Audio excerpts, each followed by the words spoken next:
And we back here to talk about Lil Pump Nickel. Lil Pump, apparently he has some words to say about Lil Tracy as the SoundCloud era debate rages on. I don't know what debate you have. And listen, SoundCloud was a great time. Lil Pump, that's when he was on your, height of your career. You Smoke, Purple, all of them. There's some people that stayed, i.e. the Uzis, the Kodak Blacks, and so on and so forth. And some niggas you had to run and then you disappeared. And that's okay. Now, what debate y'all have, and we'll talk about it. I don't know why you throwing shade at Lil Tracy. To my knowledge, at least, Lil Tracy don't really bother anybody except that one time when I don't know if Angelica or Academics broke up. And then after she was kind of messing around with Lil Tracy, they had a little situation, and then this nigga Academics was irate. I never seen that nigga act like that before. But anyways, let's talk about it. Let's see what's going on. So, Lil Pump was one of the biggest rappers in the world in 2017. He was. And now he's going off about his place in the music world. Well, Lil Pump, he didn't really have staying power, no shade and no disrespect. You had to run. You had some songs. Listen, Gucci Gangster. Hey, back in the day, that was a little bop. You know what I'm saying? I think I was giving back shots to a girl with that song one time. It's cool. Don't get, you know what I'm saying? You had a little time. It's okay. But that's crazy, I said. Crazy, I said that. It's okay, my nigga. You had some time, and niggas was playing that shit when I was like, you know what I'm saying? Donkey fucking a little tree. It's cool. You know what I'm saying? But like, gang, your music didn't really have no staying power. It's more of like turn up music, and that's fine. Again, that's why I always say that 2016 XXL list with like Uzi, 21, Kodak, Designer even. Designer still had more staying power than a lot of y'all. Anderson .Paak, Lil Dicky, Dave East, G Herbo, Denzel Curry, Lil Yachty. Like, there was some niggas on there, bro.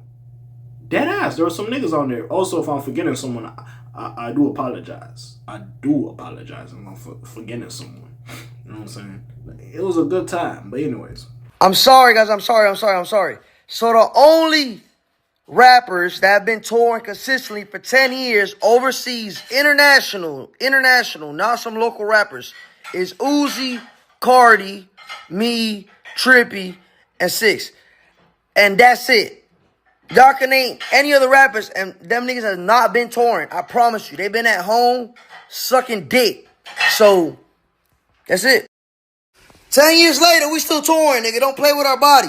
Anyways, we is not no Lil Tracy ass niggas who fucking did shows in 2017, and boy, you move like all the way across the country because you couldn't afford to live in LA. You are a bum ass nigga, man. Go suck my. What was I saying? Yada.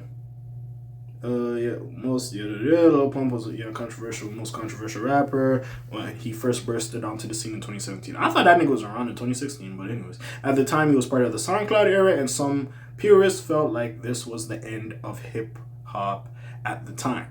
I know niggas try to do that SoundCloud rap, mumble rap was ruining hip-hop, bro. It was just an evolution. It was part of it. It was like a subgenre, which niggas, whatever. His song Gucci Gang was a huge hit, but as many know, it was completely devoid of bars and elite songwriting. His glorification of drugs was also alarming, and artists like J. Cole tried to get through to him.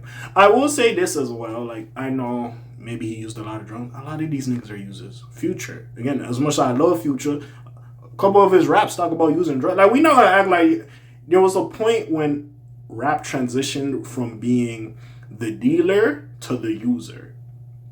And we got great artists like a Juice WRLD. Like, we not gonna sit here and act like, yo, it was just these niggas on some bullshit. But anyways, these days, Pump isn't exactly an A-list rapper. While he still tours, that's crazy, he tours and makes videos on social media, it's hard to imagine a world in which fans are seriously checking for his music. He remains a nostalgia act of sorts. If you want to restore the feeling you had 9 years ago, then perhaps Pump remains a compelling figure. Like, yeah, if you grew up off Lil Pump, you might, hold him.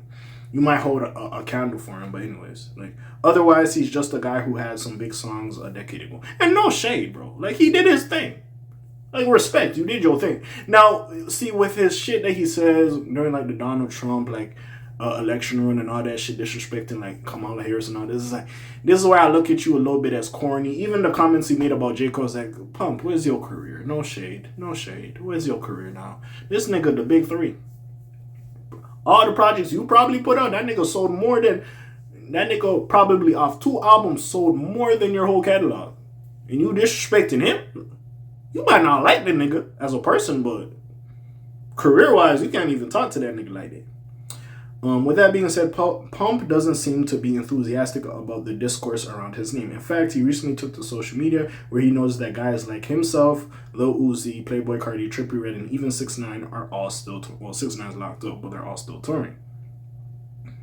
During this rant, Pump made sure to go off on Lil Tracy.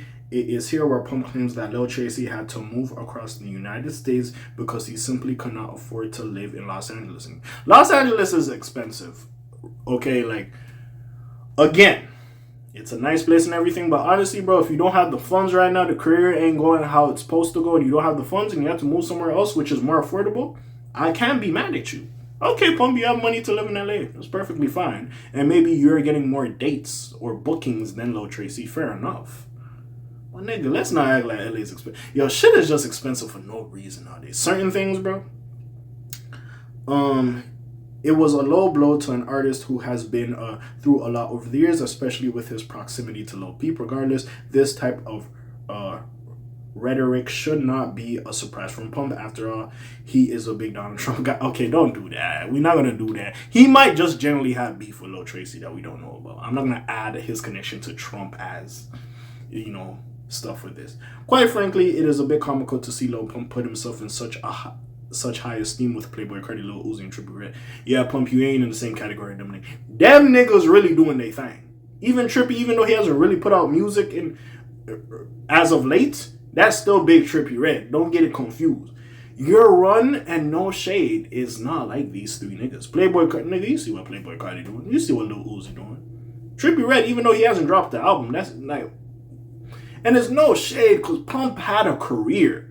I'm not here going to disrespect Pump like he didn't have a run, but these niggas eclipsed your run.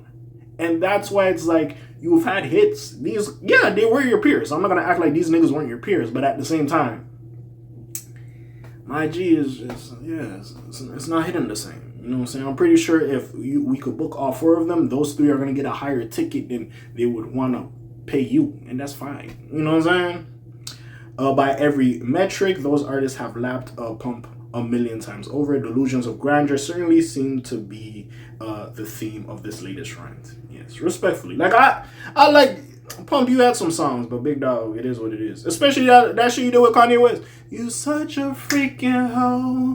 I love it. That was my shit. I ain't gonna lie. That was my shit. Your boyfriend is a dork. McLovin. Hey, that was calm. That was a calm little song. I liked it. When y'all was dressed like Minecraft characters, it was calm. You know what I'm saying? But anyways, what do y'all think about this latest crash out by Lil Pumpernickel? You know what I'm saying? Comments down below, links in the description. You already know what it is. It's your friendly neighborhood K.A. signing off for today. The Black TJ Dead Wilder doing this thing. My name ring bells like Quasimodo. Hit like, subscribe, and hype. You trying to hit a little bit more, you heard me. And I'm gone. Shalom, zone, peace, y'all, else gang.